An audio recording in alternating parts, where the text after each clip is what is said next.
पृथ्वीराज चौहान की 3 लाख सेना को मोहम्मद गोरी की 1 लाख सेना ने तराइन के मैदान में मात्र एक दिन के युद्ध में ही आसानी से कैसे हरा दिया था। तराइन के प्रथम युद्ध में परास्त होकर भागा हुआ गोरी पृथ्वीराज से बदला लेने की तैयारी में लग गया।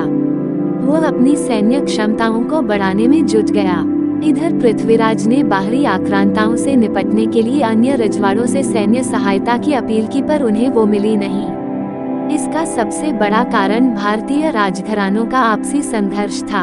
1192 में गोरी अपनी सेना के साथ दिल्ली फतह करने के निश्चय से पुनः भारत की ओर बढ़ा। उसने सबसे पहले बठिंडा के किले पर अपना कब्जा स्थापित किया, जो पहले पृथ्वीराज के अधीन था। ये खबर मिलते ही पृथ्वीराज अपनी सेना के साथ तरियान की तरफ बढ़ गए।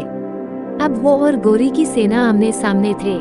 पृथ्वीराज ने संधि प्रस्ताव भेजा और गोरी को वापस लौट जाने को कहा। गोरी ने छल का सहारा लेते हुए पृथ्वीराज की बात मान लेने की चेष्टा की।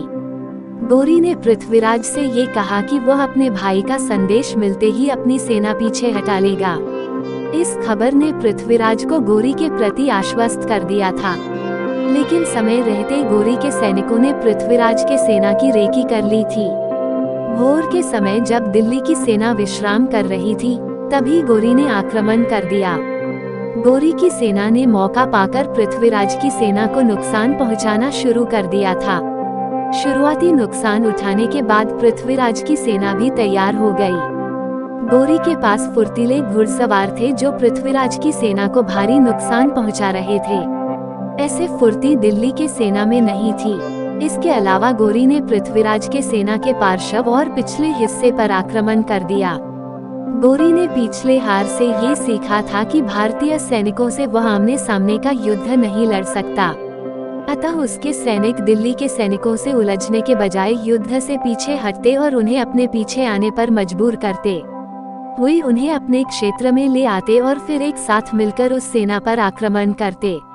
अतः छल का सहारा लेकर पृथ्वीराज की सेना की रेकी, भोर में युद्ध से अनजान दिल्ली की सेना का आक्रमण, फुर्तीले घुड़सवार और दिल्ली की सेना से आमने सामने न उलझकर उन्हें अपने क्षेत्र में लाकर युद्ध करने की तकनीक के कारण गोरी की सेना संख्या में कम होते हुए भी पृथ्वीराज की सेना को आसानी से पराजित करने में कामयाब रही थी।